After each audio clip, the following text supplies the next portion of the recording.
Hi, this is Ant from Speakerstack Music. In today's video we're going to continue with working on our introductory song that we've been working in Ableton 10 on and finishing it off. So we're going to be doing some final tweaks to the version that we recorded using the session view that's now recorded into the arrangement view.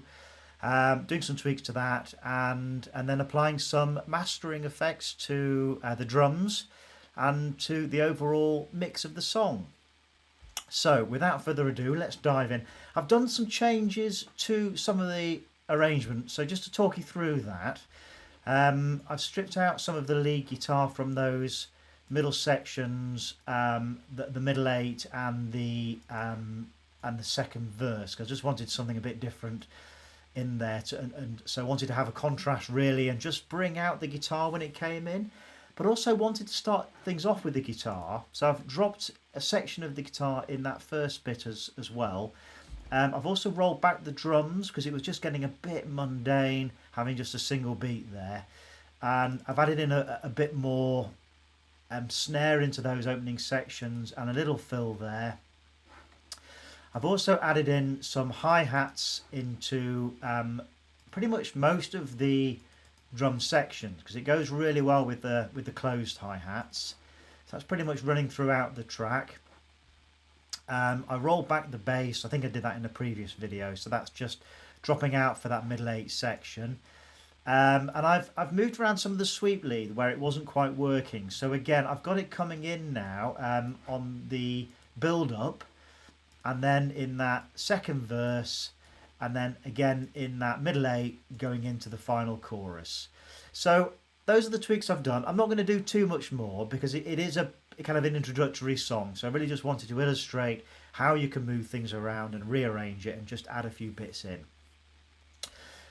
So we're going to go on now and apply some mastering effects to the song. So the first thing to do is to go into the audio effects section, scroll right down and to click on Spectrum, and then drop that into the master channel. So the reason we do this is the Spectrum basically tracks the frequencies that you've got going on in the song, so it gives you an idea of where the most of the power and energy in the song is coming out in terms of that range of frequencies, because in a song you have a number of different instruments and they all work at various different frequencies in that frequency range, and you really want to go for something which is kind of where you've got more of your energy and power at the lower frequency end of the track. So if I just play the song, you'll see what I mean in terms of how that picks things up.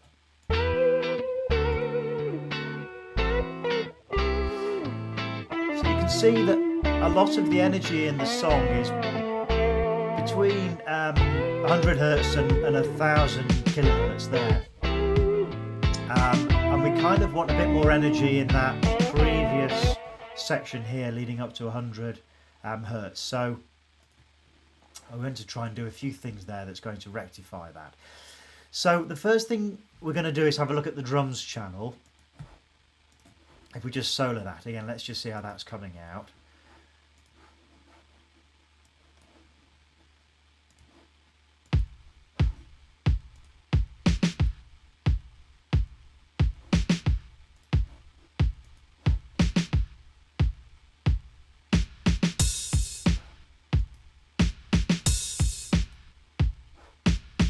Okay.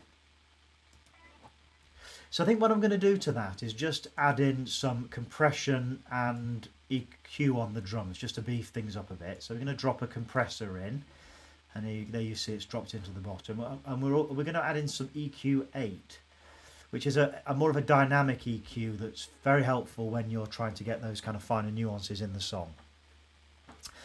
Let's just have a quick listen to that. The other thing I'm just going to do on this is when you're mastering a track, you really need to work within one of the loudest parts of the song where most of the energy is. So we're going to go for that second chorus. So I'm just going to select that section of the song, which you can do with these markers here in arrangement view. And then if you click on this little icon here, that will automatically loop that section of the song. So that will just go round and round and round. You can actually then start to work with it and master it for the sound that you're looking for.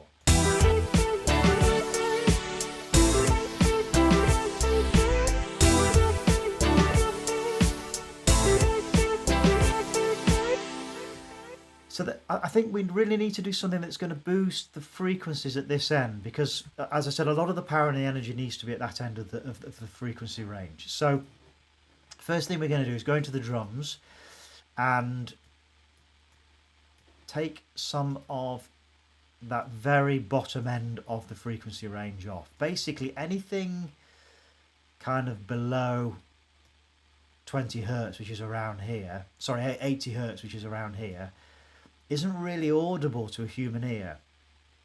So they really, I mean, a lot of this stuff down here you're not going to hear in the mix. So just roll that off a little bit.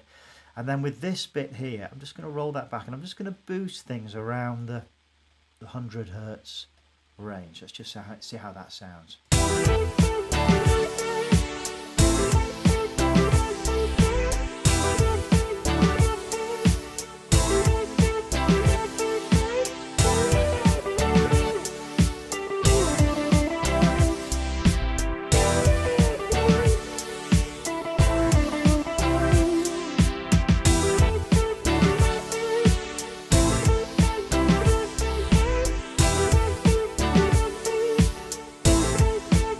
See, most of the energy now is around that 70 to 100 hertz range, which is exactly where we want it. As I said, we don't really want too much down here because we can't hear it down here anyway.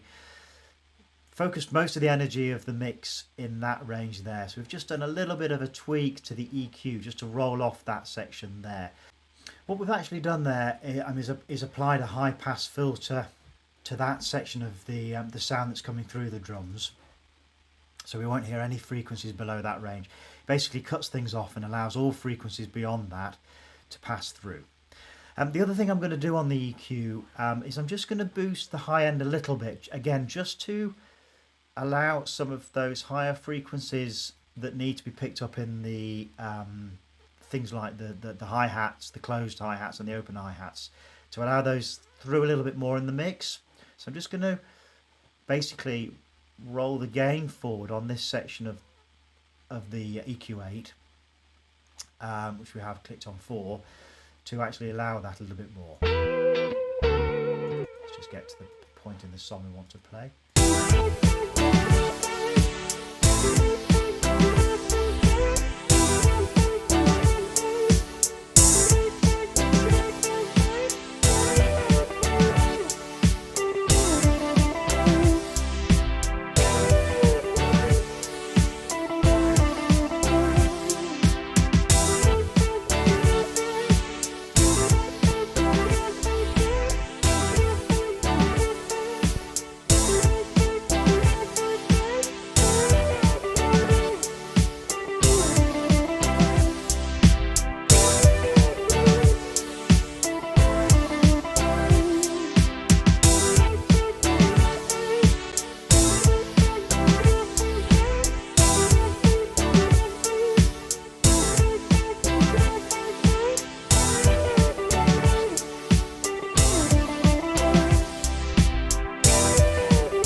So you see what I was doing there is just playing around with that frequency in the higher end of the drum sound, which will pick up things like the hi-hats, to see where, if we could kind of tease that out a little bit more in the mix. Because if you roll it right back down to this kind of 0 decibel range around here, it's not really cutting through in the mix. So we've got that up at around 6 just to accentuate that and bring it out a little bit more. I also had to play around with the compression as well, again just to boost the sound of the drums. I've taken off makeup because it doesn't really help in terms of what you're doing, yes, just played around with that just to make that sound a little bit more pronounced. The next thing I'm going to do is apply those same effects to the mastering channel. So again, dropping a compressor into the master, and an EQ8 into the master, and I'm going to do the same thing. So again, with the EQ, again, we don't really want anything which is below kind of 70, 80 in these kind of frequency ranges here. So I'm just going to roll that off, and again just have a play around with this top bit just to see if we can boost the signal at that end. So let's just have a listen to that, see how that's coming out.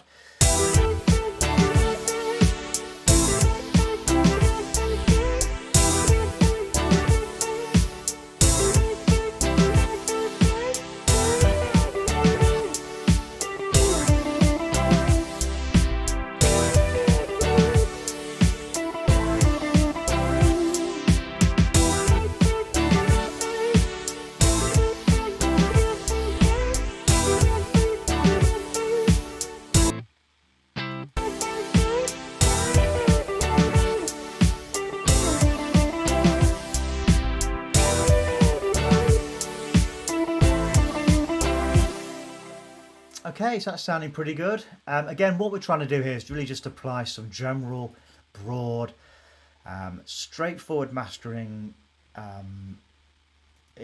samples, effects to the song, just to bring out some of those frequencies. We're not going for anything which is too complicated at this point. Just something which is going to just polish it up a little bit, just so that we can finish off the song. I have noticed, however, that the rhythm guitar is getting lost in the mix a little bit. So I think what we probably ought to just have a quick look into rectifying that while we're actually looking at the mastering. So with that guitar, what I'm going to do, just to bring it out in the mix a little bit more, is just use some mastering techniques to bring out the sound in the mix. And the way we do that, again, is by using audio effects such as EQ to position that sound in the frequency range. So a common mistake is to go to the volume and turn up the volume, but actually then what you end up doing is then that throws another sound out, so you go to that other sound and you end up turning the volume up in that.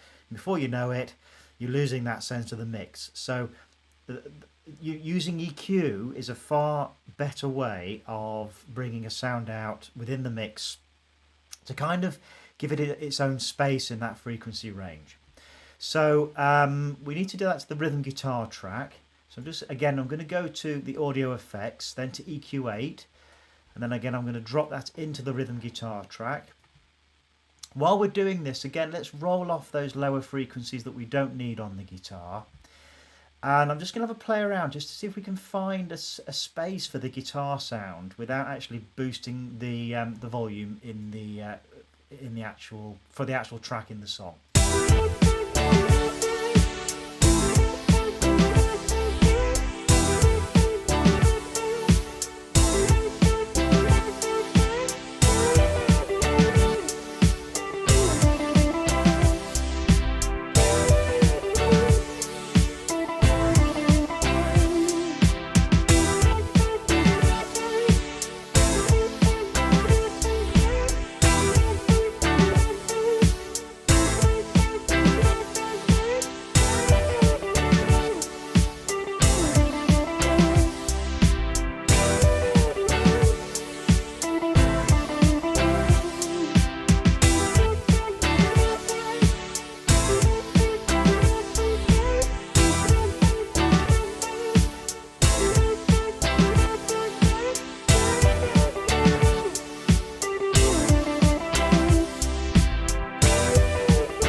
So I'm just going to have a look at the organ sound as well, and the swept organ again, because I think we've got a similar problem there in terms of it's not quite cutting through in the mix. So again, we're going to solve that by applying some EQ. Let's see if I can just drag that across.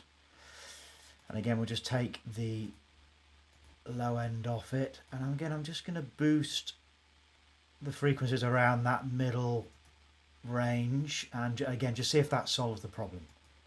Let's just click on that.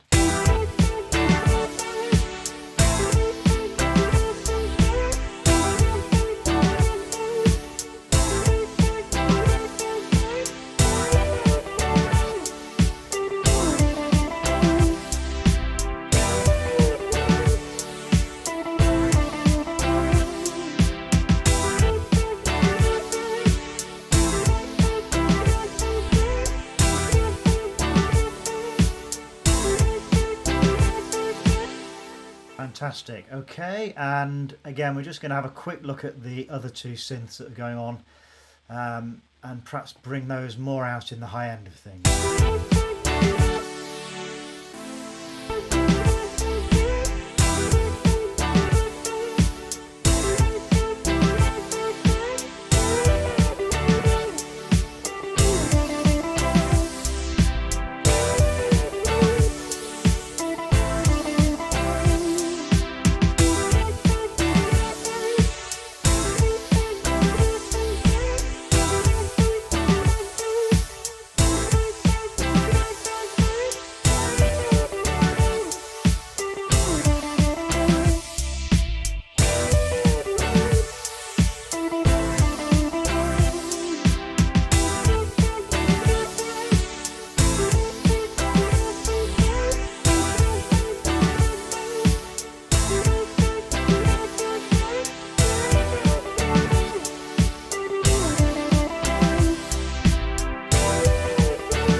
Okay, so I'm just going to roll back the gain on this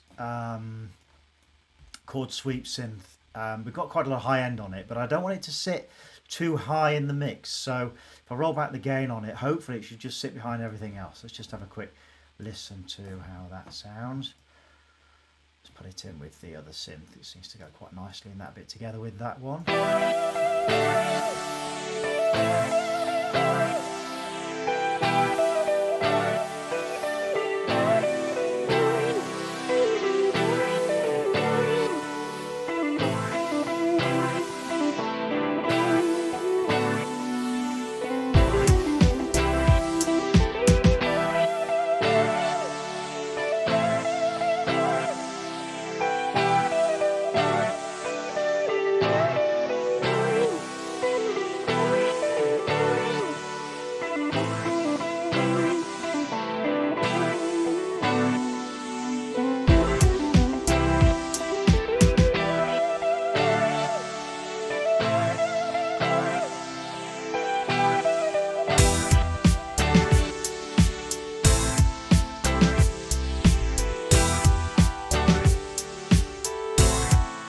Okay, great. I think I've got that sounding how I want it.